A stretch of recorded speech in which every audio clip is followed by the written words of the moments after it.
I almost didn't film this video because what I found in this one specific aisle honestly felt like it wasn't supposed to be public information. There's a section tucked in the back corner of my local Dollar Tree that most people walk straight past, and sitting on those shelves are 10 items that are functionally identical, sometimes literally made by the same manufacturer, as products selling for $10, $20, even $50 at Target. By the end of this video, you're going to see exactly which ones, and number 9 is the one that made me stand in the aisle for a full 5 minutes, just double-checking I wasn't reading the price tag wrong. If you're new here, this channel is about finding the real value hiding in plain sight at Dollar Tree, the stuff most people scroll right past without realizing what they're actually looking at. So if that sounds useful to you, hit subscribe before we get started, because this secret aisle thing is going to become a regular series once you see what's in it. Quick disclaimer before we dive in. I'm not saying every single item at Dollar Tree matches Target quality. That's obviously not true, and there's a reason some things really are cheaper for a reason. What I am saying is that this specific back corner section, the one most stores tuck near the seasonal or storage aisle, is where a lot of overstock, closeout, and off-brand but same factory items end up, and that's exactly where these price gaps come from. Here's actually how I stumbled onto this in the first place, because it wasn't intentional. I was looking for extra storage bins for a closet project, and the employee restocking that section pointed me toward the back corner near the seasonal aisle instead of the regular storage section, saying something like, "Check over there first, sometimes there's better stuff mixed in." I almost didn't bother, because that corner usually just has leftover holiday decorations sitting in it. But the second I turned down that aisle, I noticed the shelf tags looked slightly different from the rest of the store. No branded Dollar Tree seasonal signage, just plain price stickers on a mix of items that clearly didn't belong to any single category. That mismatch is usually the first sign you found a liquidation section instead of a normal planned aisle. And once I started actually reading the products instead of walking past them, that's when I found everything on this list. All right, let's get into it. Number 1. The ceramic planters with the drainage tray built in.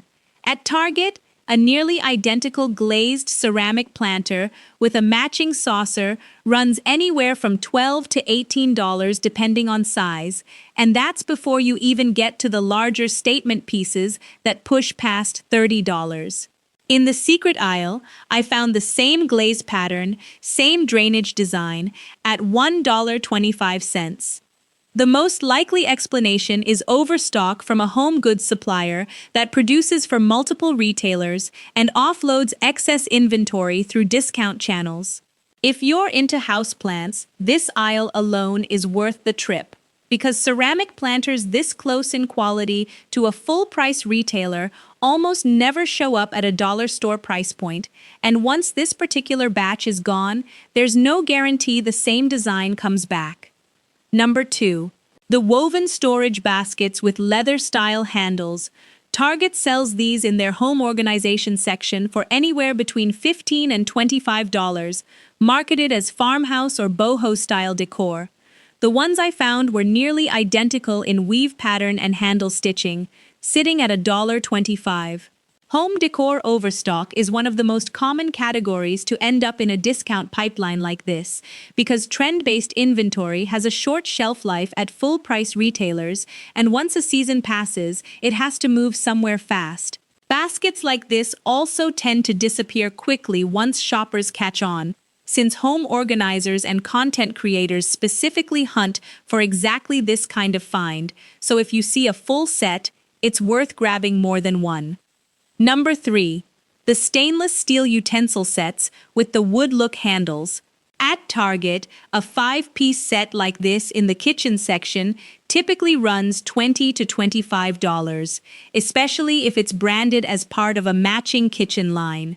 What I found in this aisle was a nearly identical 5-piece set, same weight, same finish, for $1.25.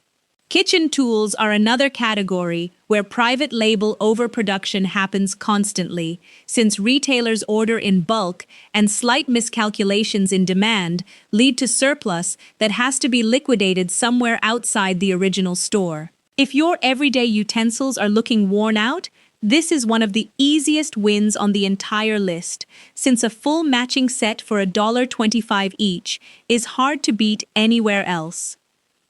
Number 4. The glass canister sets with airtight lids. This one genuinely surprised me. At Target, a matching 3-piece glass canister set with sealed lids runs around $18 to $22 in the kitchen storage section. I found a nearly identical set, same lid mechanism, same glass thickness, for $1.25 each.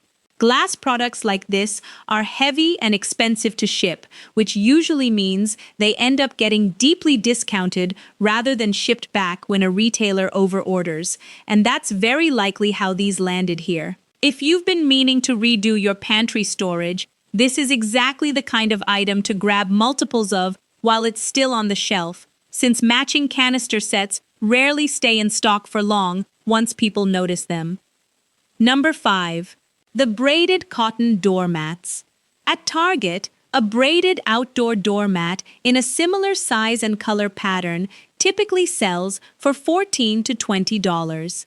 I found what appears to be the exact same weave pattern, same thickness, at $1.25. Doormats are seasonal and heavily tied to design trends, which means unsold stock from a spring or fall collection often gets liquidated in bulk once the season changes, and that liquidation is exactly what feeds sections like this one. If you've been putting off replacing a worn-out doormat, this is about as good a version of that purchase as you're going to find anywhere near this price. Number 6. The insulated wine tumblers with the sliding lid. Target sells nearly identical stainless steel insulated tumblers, often from trendy drinkware brands, for anywhere from $12 to $18 each. What I found had the same double wall insulation, same sliding lid mechanism, for $1.25. Drinkware overproduction is common because trend-driven colors and patterns go out of style fast, and retailers would rather liquidate quickly than hold on to inventory that won't sell at full price next season. These are also one of the more practical grabs on the list, since an insulated tumbler gets daily use no matter what season it is, unlike some of the more decorative items further down this list. Number 7. The scalloped edge ceramic serving bowls. At Target, a set of decorative scalloped ceramic bowls in the tabletop section runs around $16 to $20 for a pair.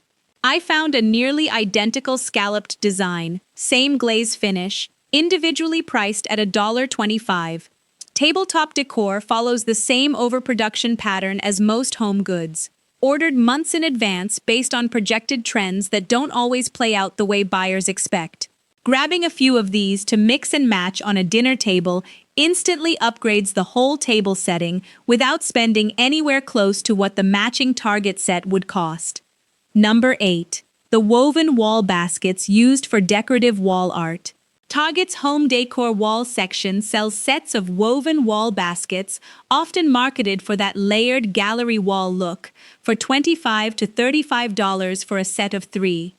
I found individual baskets in the same weave style for $1.25 each, meaning you could recreate the same wall display for a fraction of the cost.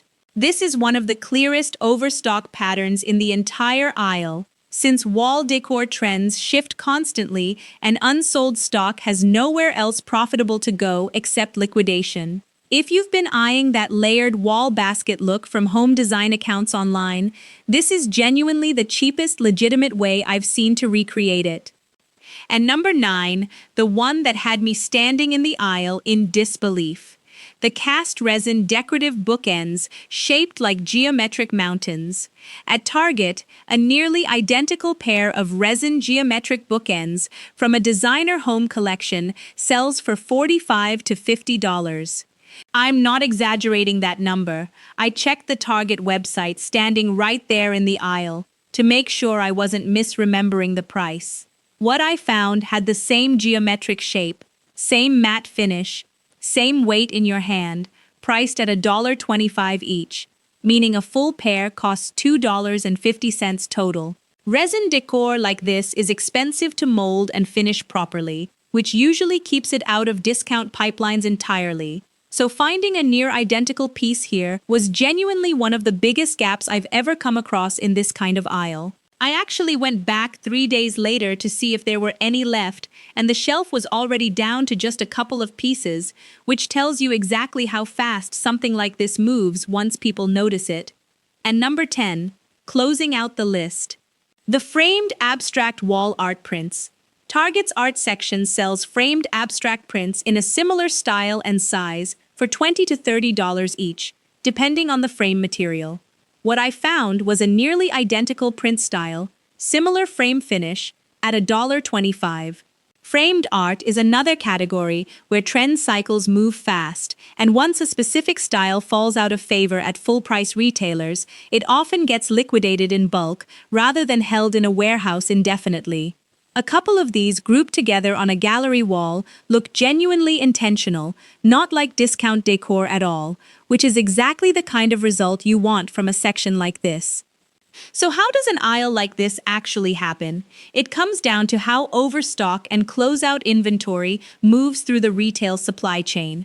When a big box retailer like Target orders home goods, they're forecasting demand months in advance based on trend predictions that don't always hold up. When a product underperforms, or when a new seasonal line needs shelf space, the leftover inventory doesn't just get thrown away, it gets sold in bulk to liquidation companies and off-price distributors, who then resell it to discount retailers like Dollar Tree at a fraction of the original wholesale cost. That's how you end up with a genuinely identical or near-identical product sitting at $1.25 instead of the original $20, $30, or even $50 price tag. This is also why this specific type of aisle isn't consistent from store to store, and it's not something corporate plans out the same way they plan the rest of the store's regular lineup. Liquidation inventory depends entirely on what's available at the moment a buyer is sourcing overstock, which means one Dollar Tree location might have a completely different secret aisle lineup than the store 2 towns over. If you find something great in this section, there's a real chance it won't be there again once it sells out, because unlike the rest of the store, this inventory typically isn't reordered the same way. It's worth mentioning this isn't unique to Dollar Tree either. TJ Maxx, Marshalls, and Ross built their entire business model around exactly this kind of liquidation inventory, just at a higher price point than a dollar store. What makes the Dollar Tree version so wild is the price floor. Even when TJ Maxx picks up a $50 item at a steep discount, they're still probably going to sell it for $15 or $20. Dollar Tree doesn't have that flexibility.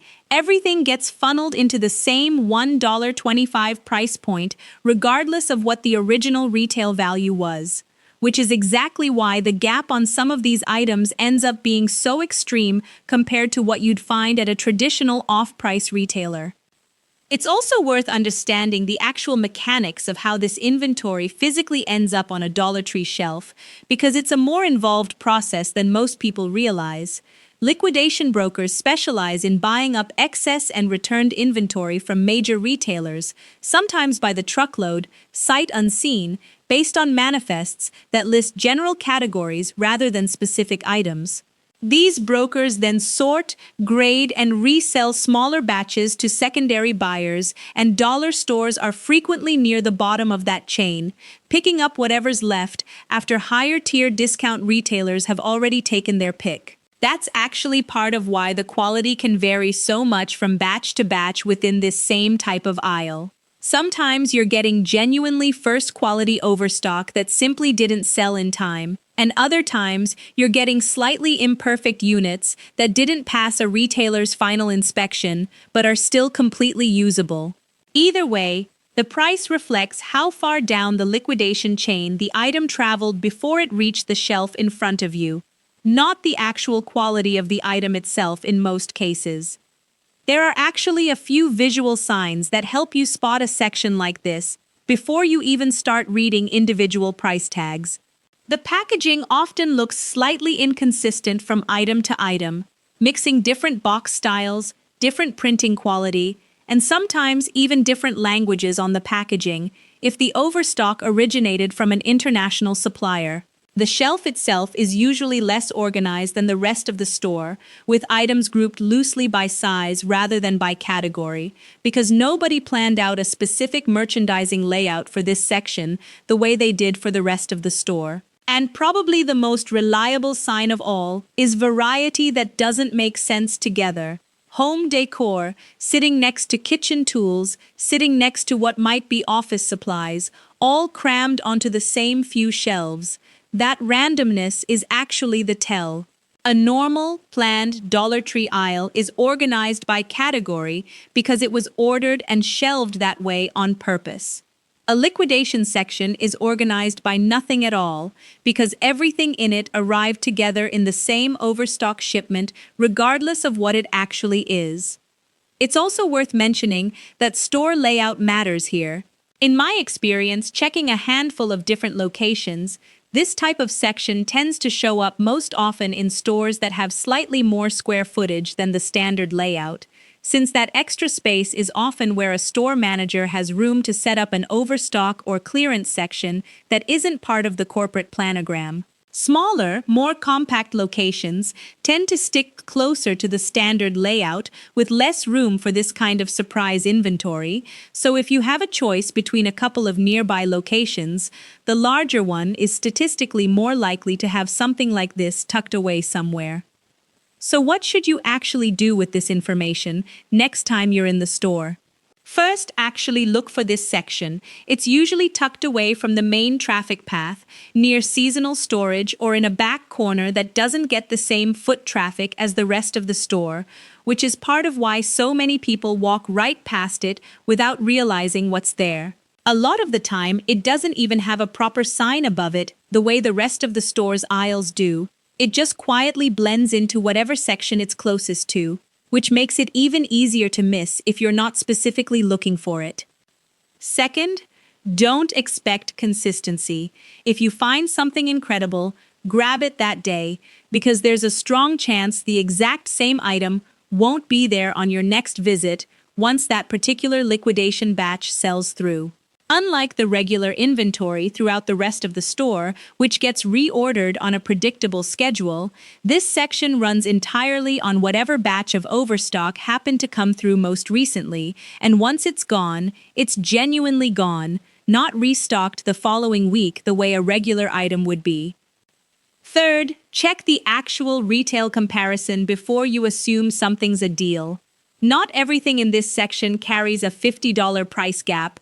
Some of it is a much smaller difference, and every once in a while something in there genuinely isn't worth grabbing even at $1.25. Pulling out your phone and doing a 30-second search comparison takes almost no time and completely changes how you shop that aisle, because when you do find a genuine match, that's when you know you've found something worth grabbing immediately, and when you don't, you can move on without any regret. And fourth, bring a bag or a second cart if you're planning to actually stock up in this section, because these items disappear fast once other shoppers start noticing the same pattern you're about to notice. I've gone back to sections like this within the same week and found entire shelves completely cleared out, simply because word had spread locally about what was sitting there. Once you start noticing this pattern, it changes how you shop the entire store, not just this one aisle.